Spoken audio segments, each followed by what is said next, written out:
Well, good day. This is part of the TrippScott continuing webcast, and today we have with us Frank Brogan, who is the Chancellor of the University System of the state of Florida.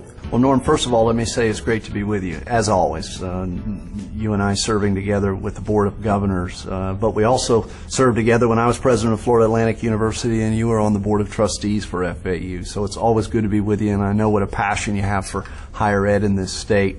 The job of Chancellor is a fascinating position. Actually, I work for the Board of Governors, a 17-member board. The majority of those members are appointed by the governor to 7-year terms as a result of a constitutional initiative that was passed some years ago, creating them. Several of the members are there by title: the teacher, the professor, the student, and the commissioner of education. That group sets overarching policy for our 11 state universities in Florida. We are, I believe, the 4th largest state university system in the country, with well over 300,000 students and growing quickly, as you know better than most. We work, the Board of Governors and I, with the local presidents and the local boards of trustees, now that each university does have its own board of trustees that sets policy and has fiduciary responsibility. So we're setting the vision, we're setting the strategic plan for the state of Florida. It's a job that I am enjoying very, very much, and look forward to doing for some time. Having served with you for, I think, some 8-9 years now, it's been quite a while, I can appreciate, the changes that are going on in the state university system. And tell me, what's your assessment of higher education in Florida today? Our system of higher ed is coming of age. People are beginning to recognize that if we want to become a national and international player, beyond just institutional greatness, we have to achieve a system greatness. And you look at other states in the country who recognized that years ago. The best example, I still believe, is North Carolina, Norm, where a state 50 years ago that was struggling mightily with their economic portfolio made a conscious decision to create a knowledge-based economy and to use their universities as the javelin tip. That's what we're beginning to do in the state of Florida. We call it New Florida, an opportunity to build on agriculture, on tourism, on growth, and create a knowledge-based economy in Florida using our universities as the leverage point in that regard. And it's beginning to have an impact. We've got miles to go to better organize our system, as you know, as a member of the Board of Governors. But I think once we do that, we can become a major national and international player on a knowledge and innovation-based stage. What are the biggest challenges today in higher education? As you see it, I know you've been on the job 8 or 9 months. We had some difficult years.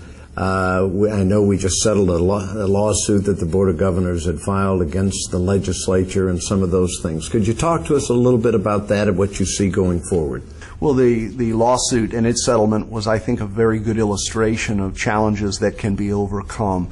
Yes, several years ago, the then Board of Governors filed a lawsuit against the legislature on the issue of tuition setting and governance structure. That went on for some years, and the consternation that it created, and you're aware of that as a member of the Board of Governors, was significant. And I think that consternation actually blocked and became an impediment for the system to grow and evolve and change.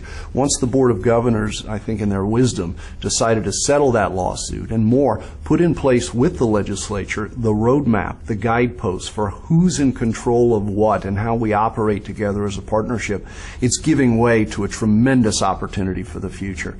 Resources are always a challenge, but again, we're coming off of a difficult session economically as a state, and yet for the first time in several years, we're not going to see our universities have to make significant cuts. We saw significantly more money put into the infrastructure of our system, classrooms, laboratories.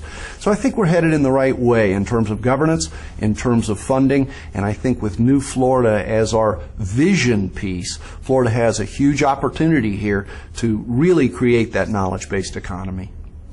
You know, there have been some changes. People are concerned about what's happening with Bright Futures. We have the increase in tuition that is taking place. Could you talk to us a little bit about that? and the impact you think that will have on the students who are coming out of high school and waiting to go into college? Well, it all comes down to one word, Norman, and that's access. We have to make certain that those students who are coming out of high school prepared have a university to attend. So we always have to look at the organization of our university system and working with our partners in the Florida college system who are now evolving themselves into state colleges and colleges with four-year programs. Make sure that those students have a seat in our system of higher education. At the same time, we have to organize ourselves in terms of our strategic plan to make sure that the programs and the opportunities are available to students now and in the future. And then it gets down to economics as well. We never want to see a student unable to attend higher education in this state just because they can't afford it. If they've done the job of preparing themselves and working again with the Board of Governors and the universities with differential tuition that now is a market-based tuition but also requires that 30% of that tuition be set aside for needs-based financial assistance, we've got to continue to find innovative ways to provide that door open for students who are ready, willing, and able to accept an opportunity in higher education in this state.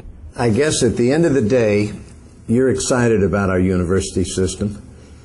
Your recommendation would be, if you're coming out of a high school in this state, stay home, attend our universities. We've got some of the world's greatest universities. We really do. We've got 11 outstanding universities, different sizes, shapes, programs, configurations, but I maintain that if you're coming out of a Florida high school or a Florida community college or college and looking for that next step to a four-year degree or a graduate degree, or you want to work in an advanced program in research, come to the Florida State University system. It is growing into one of the best systems in the country, and that's why I'm where I am, is to try to help in a small way make that a reality.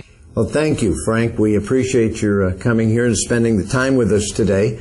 And anytime anybody has a question, Frank is available at...